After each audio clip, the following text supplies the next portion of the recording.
오늘 말씀의 제목은 영적 나병을 진단하라입니다. 계속해서 말씀드렸듯이 레위기의 전체 주제는 거룩 또 성결입니다. 그런데 오늘 읽었던 레위기 13장과 또 다음 주 읽을 레위기 14장은 성결치 못한 또 부정한 병으로서 나병을 말씀하고 있습니다. 13장은 나병의 진단법에 대해서 말씀하고 있고 14장은 나병에 대한 정결법에 대해서 말씀을 합니다. 그러니까 진단을 하고 정결케 만들어 주신다는 거예요, 하나님께서. 그러려면 진단하는 게 중요하다는 것을 오늘 본문에서 말씀하고 있다는 것입니다. 오늘 본문 말씀에 가만히 보면 제사장이라는 단어가 너무 많이 나오죠. 제사장. 그러니까 하나님께서 제사장에게 그 성의를 입혀주시잖아요. 화려한 의복을 입혀주시고 어떻게 보면 참 별별 일을 다 시키시는 것처럼 보입니다. 오늘날로 치면 마치 의사들이 하는 일들을 이 제사장이 지금 감당하는 것을 볼 수가 있는 것이죠. 자, 나병이라는 이 질병은 옛날 성경, 개역 한글판 성경에서는 문둥병이라고 지칭이 되어 있는데 나병하면 이 문둥병보다는 좀 더 폭이 넓은 의미의 심각한 악성 피부병을 뜻한다고 합니다. 자, 오늘 본문이 59절까지 굉장히 긴데 이게 세세하게 좀 나누어 보면 한 8부분으로 나눌 수가 있습니다. 1절부터 8절까지는 어떤 내용이냐면 피부에 나타난 나병의 진단법에 대해서 말씀하고 있어요. 피부에 나타난.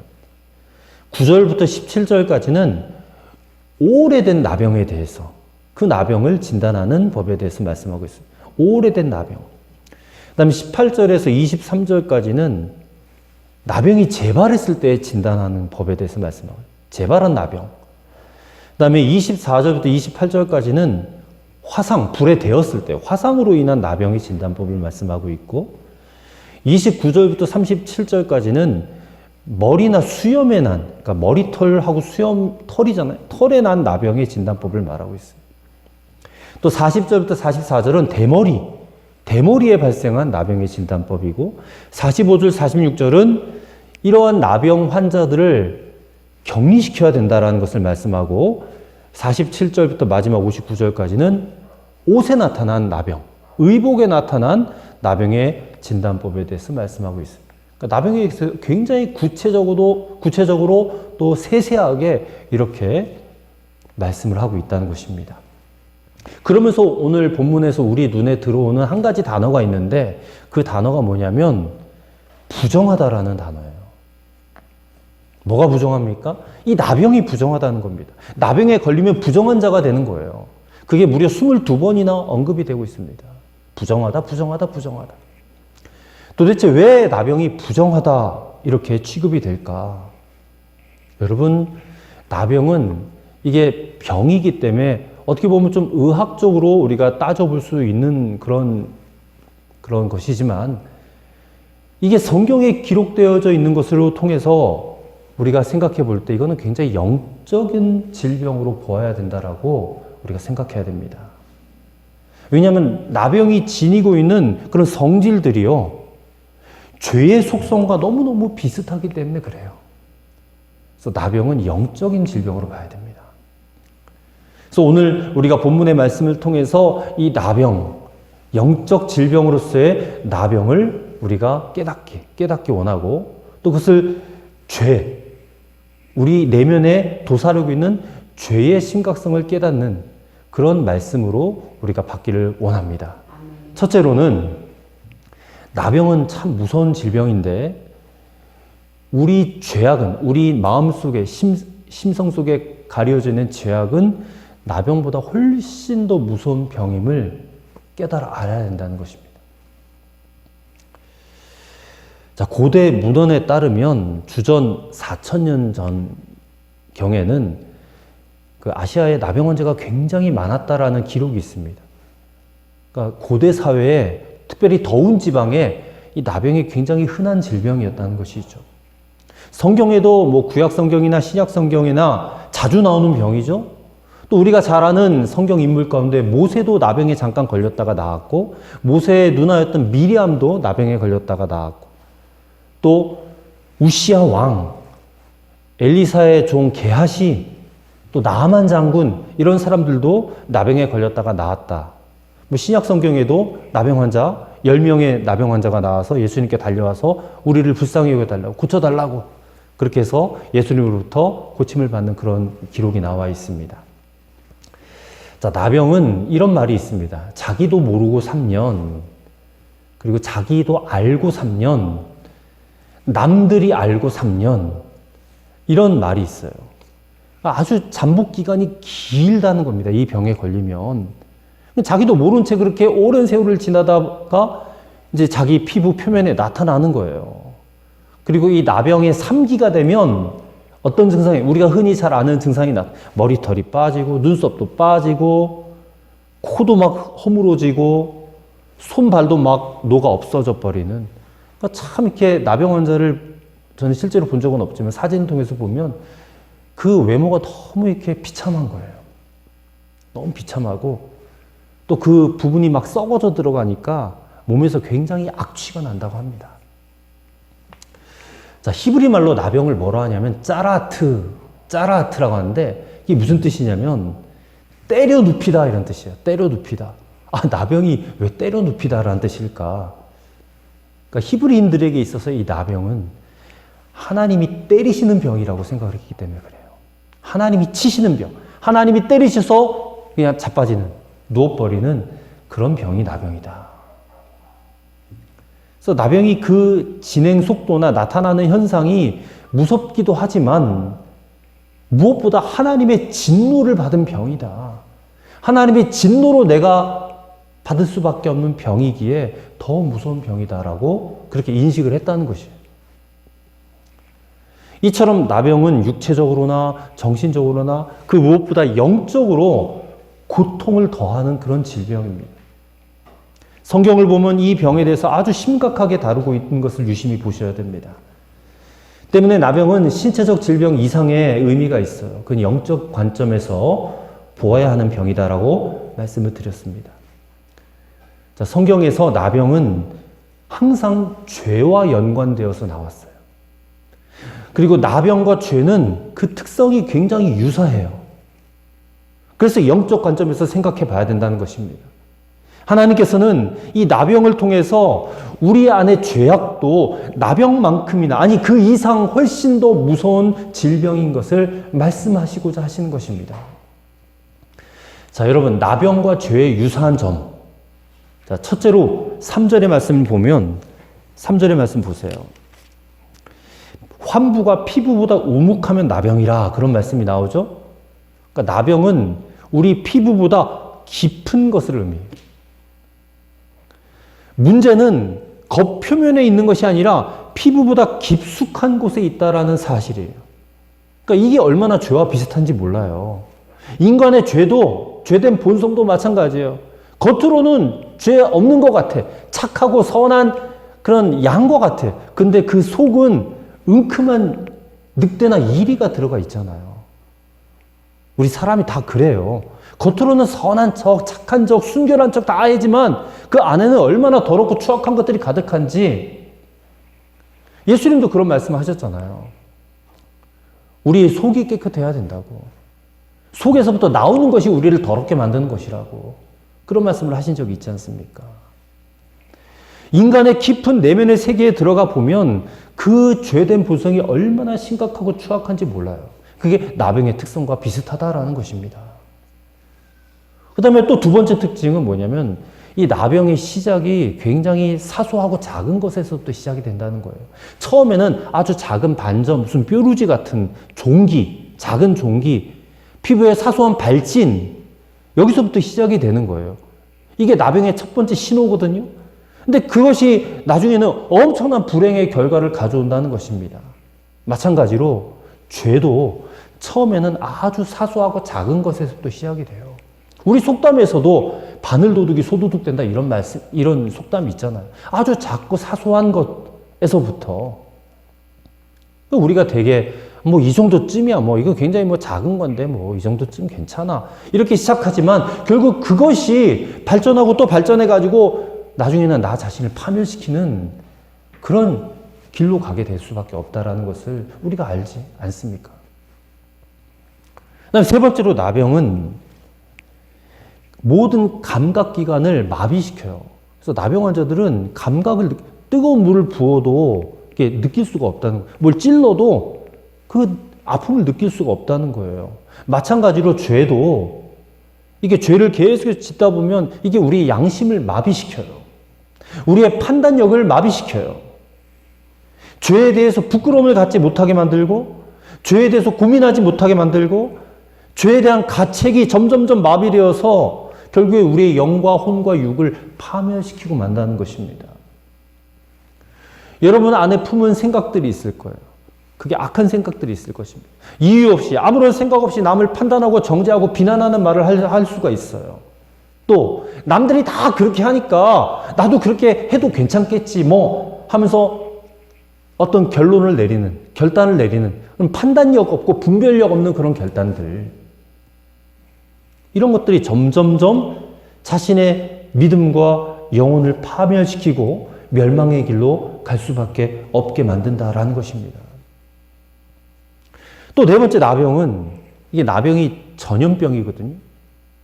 우리 지금 코로나 때문에 사회에서 거리 두기도 하고 그렇게 하지만 이 가까이 가면 전염되는 질병이에요. 마찬가지로 죄도 전염성이 굉장히 강합니다. 자, 7절 말씀해 보면 나병이 피부에 퍼진다라고 그렇게 말씀하고 있죠. 피부에 퍼진다. 몸 일부분에 그냥 살짝 종기 났다가 사라지는 것이 아니라 이게 점점 퍼져서 그 사람 전체를 파멸시킨다는 것이에요. 죄도 마찬가지입니다. 처음에는 우리의 죄도 생각에서부터 시작이 돼요. 내 생각에서부터 시작돼서 그게 내 마음의 욕망을 자극해요. 그리고 행동으로 나타나서 그게 마침내는 인간관계의 파탄과 같은 그런 심각한 결과를 초래하게 된다는 것이죠. 욕심이 잉태한 즉 죄를 낳고 죄가 장성한 즉 사망을 낳느니라. 신약 성경에 그런 말씀 있잖아요. 마음속에 작은 아주 사소한 생각, 그 죄된 생각이 뿌리가 되어가지고 그것이 결국에는 우리를 파멸시키는, 이 나병이 죄와 얼마나 비슷한지 몰라요. 또한 나병으로 판명이 되면, 진단이 되면 이스라엘 진 바깥으로 추방돼요. 격리가 돼요. 우리 코로나 걸리면 격리시키잖아요. 똑같이 추방시키는데 병이 나을 때까지 격리를 시켜요. 근데 만약에 격리를 시켰는데도 병이 낫지 않아요. 그럼 평생토록 그 진 밖에서 격리된 채 살다가, 비참하게 살다가 그냥 죽는 겁니다. 그래서 우리나라도 나병 환자들만 모여 사는 그런 동네가 있잖아요. 뭐 소록도? 예. 그런 이제 지역에서 나병 환자들끼리 자기들끼리 살다가 또 병이 낫지 않으니까 거기서 죽음을 맞는 그런 사람들이 많습니다. 그러니까 부정한 병으로 인식이 되니까 가족들과도 격리되고 친구들과도 격리되고 모든 소유와도 격리가 되는 거예요. 유대인들은 이 나병 환자가 가까이 오면 돌을 들로 쳐서 죽일 수도 있는 그런 법이 있답니다. 6m 이내로 접근하면 돌로 쳐 죽여도 되는 그런 법이 있어요. 유대인들. 그만큼 부정하게 여겼다는 겁니다. 마찬가지로 죄도 사람을 정상적인 생활에서부터 떠나게 만들어요. 이 얼마나 비참한 일인지 몰라요. 죄는 우리 사람을 언제나 고립시킵니다. 여러분, 죄를 지으면 가족과도 이게 격리가 되는 거예요. 고립이 돼요. 나 스스로가. 친근함, 화평의 모든 관계가 깨어지고 마는 것이고 결국엔 하나님으로부터도 떨어질 수밖에 없는 겁니다. 죄는 모든 것을 격리시키고 마는 거예요. 그래서 오늘 우리는 본문을 읽으면서 이 나병이 이토록 무서운 질병인 것을 깨달음과 동시에 우리 안의 죄악은 나병과는 비교할 수 없을 정도로 훨씬 더 무서운 것임을 깨달아야 할 줄로 믿습니다. 우리 마음과 생각에 죄가 들어오지 않도록 경계해야 돼요.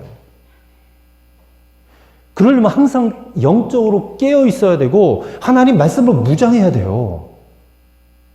그렇지 않으면 어느 순간 죄가 내 마음, 생각 속에 들어와가지고 나를 하여금 죄를 짓게 만든단 말이에요. 그게 금방 순식간에 퍼져가지고 나를 고립시키고 나를 파멸시킬 수밖에 없다는 것입니다. 오늘 사랑하는 성도 여러분, 오늘 우리의 마음과 생각을 잘 지키실 수 있게 되기를 주님의 이름으로 부탁을 드리겠습니다.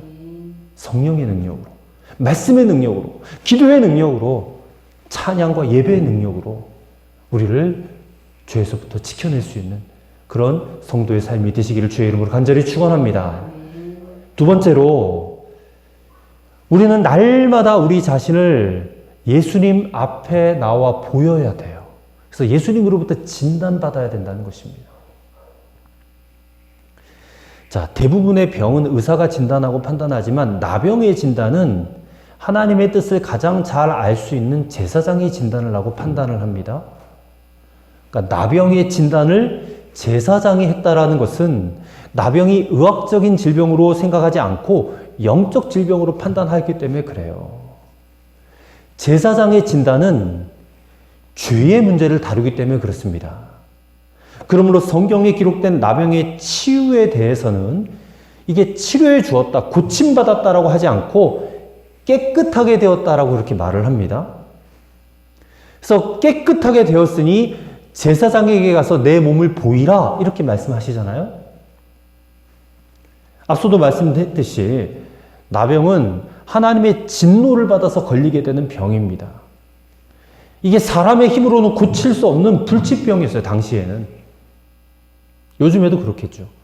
그러니까 이 나병을 제사장이 진단하는 것은 요즘처럼 의사가 환자를 치료하기 위해서 진찰을 하는 것이 아니에요. 제사장은 뭐 하나님으로부터 대단한 능력을 받은 그런 하나님의 종이니까, 능력의 종이니까 나병을 고쳐주기 위해서 진찰하는 것이 아니라는 거예요. 오히려 그 반대입니다.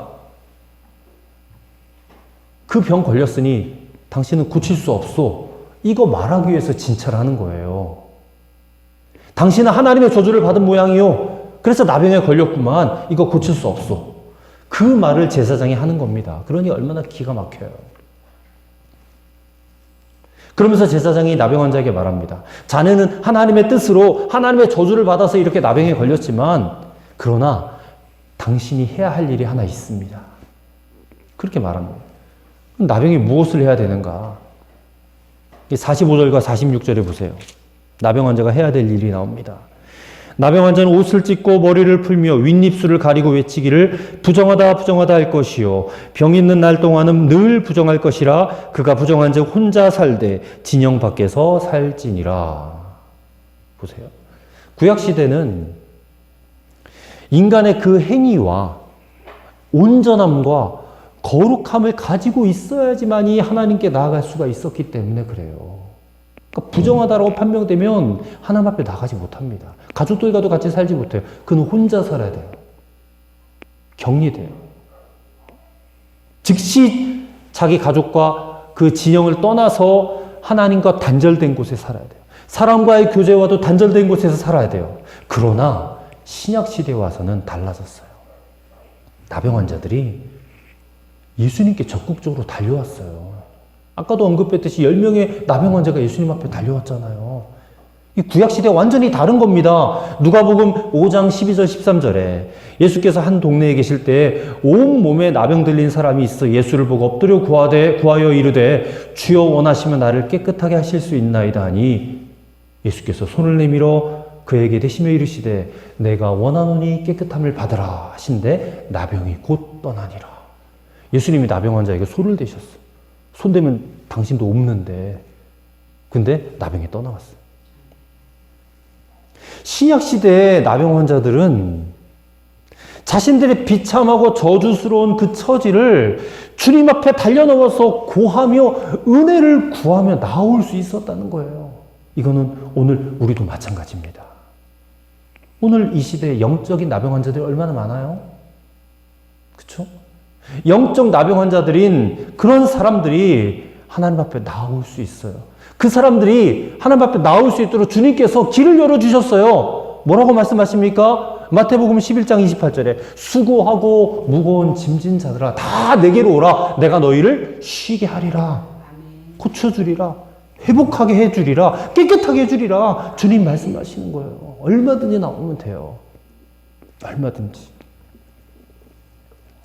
오늘날 영적 나병 환자들은 이와 같은 주님의 부르심 앞에 달려나와서 자신의 몸을 보이며 진단을 받아야 돼요. 히브리서 보면 우리 주 예수님이 대제사장이라고 말씀하고 있잖아요. 오늘 본문에도 제사장이 다 나병을 진단했는데 우리 주님은 유일무이한 하늘의 신령한 대제사장이잖아요. 얼마든지 그 주님 앞에 우리의 죄 많은 부끄러운 몸을 보이고 진단받으면 주님은 그 몸을 보시고 안수하시고 치료하시고 고쳐주신다. 해결해 주신다라는 것입니다. 여러분, 우리의 영혼과 육신의 죄가 얼마나 많습니까? 주님께 가지고 나와야 돼요. 우리 일주일 내내 살면서 하나님 말씀 불순종하고 하나님 말씀대로 살지 않고 우리의 모든 죄는 대부분 관계에서 나오는 죄입니다. 사랑해야 될 형제 자매들을 헐뜯고 비난하고 미워하고 시기하고 내 뜻대로 되지 않는다고 분노하고 화내고 정죄하고 대부분 관계에서부터 생기는 죄들이에요. 그런 죄들을 주님이 다 헤아리고 계신단 말입니다. 근데 그걸 숨기고 나 죄 안 지은 척하고 있지 말고 부끄럽지만 이 부끄러운 몸을, 죄 지은 몸을 주님 앞에 확 열어 보여야 돼. 우리 병원에 가서 의사에게 진찰을 받을 때도 내 아픈 부위를 보여야 되잖아요. 우리의 의사 대신, 치료자 대신 예수님께 우리의 부끄러운 몸을 보여야 돼. 그리고 진단을 받아야 된다는 것입니다. 다윗은 자신의 죄를 나병처럼 여겨서 이렇게 고백했어요. 하나님, 우슬초로 나를 정결케 하여 주옵소서. 우슬초가 뭐냐면 거기다가 짐승의 피를 묻혀서 이렇게 바르면 그 죄가 사여진다라고 그렇게 믿었거든요, 유대인들은. 그 우슬초로 나를 피를 발라가지고 나를 정결케 하여 주옵소서. 그렇게 호소했습니다. 마찬가지로 오늘 우리도 우리의 영혼과 우리의 믿음을 썩게 만드는 그 죄를 그냥 왔다가 그냥 안고 돌아가면 안 돼. 그를 다 열어 보여서 주님, 내가 이와 같이 썩고 더러운 죄를 주님 앞에 갖고 나왔습니다. 나를 좀 진단해 주세요. 그리고 나를 고쳐주세요. 나를 치료해 주세요. 주님의 보혈로 우슬초에 찍어 발라서 내 죄를 깨끗하게 정결하게 해주세요. 우리가 그렇게 해야 된다는 것입니다. 그래서 오늘 이 1시간 드리는 예배가 얼마나 중요한지 몰라요. 우리가 어디서 죄 사함을 받을 수 있겠습니까? 어디서 우리의 이 더러운 영적 질병을 해결을 받을 수 있겠어요? 우리가 주님 앞에 나오는 이 예배의 자리에서 우리의 죄악된 생각과 행동들을 진실된 마음으로 고백하고 회개하면 주님은 죄 없이 함을 받으라. 유쾌하게 되어질 것이다. 사도행전의 말씀처럼. 그렇게 말씀해 주신 줄로 믿습니다. 그 자리가 예배의 자리입니다. 주님은 약속하셨어요. 우리가 진실로 회개하면 다 받아주시겠다. 깨끗하게 사여 주시겠다. 주님은 약속해 주셨어요. 우리 그 약속의 말씀을 신뢰함으로 나아가는 겁니다. 아니, 나 같은 것이 부끄러워서 어떻게 주님 앞에 나가. 다음에 나가지 뭐. 나 스스로 뭔가 좀 깨끗하게 해결해 본 다음에 그때서야 나갈게. 이거는 정말 멍청한 사람들이 하는 얘기예요. 자기가 무슨 수로 깨끗하게 해요? 자기가 무슨 수로 정결하게 만들어요? 주님이 해결해 주지 않으면 아무 데서도 해결받을 수 없는데. 그렇지 않겠어요? 더러운 몸과 죄 지은 그 몸과 영혼을 가지고 주님 앞에 나와서 주님으로부터 치유받고 깨끗함을 받아야지.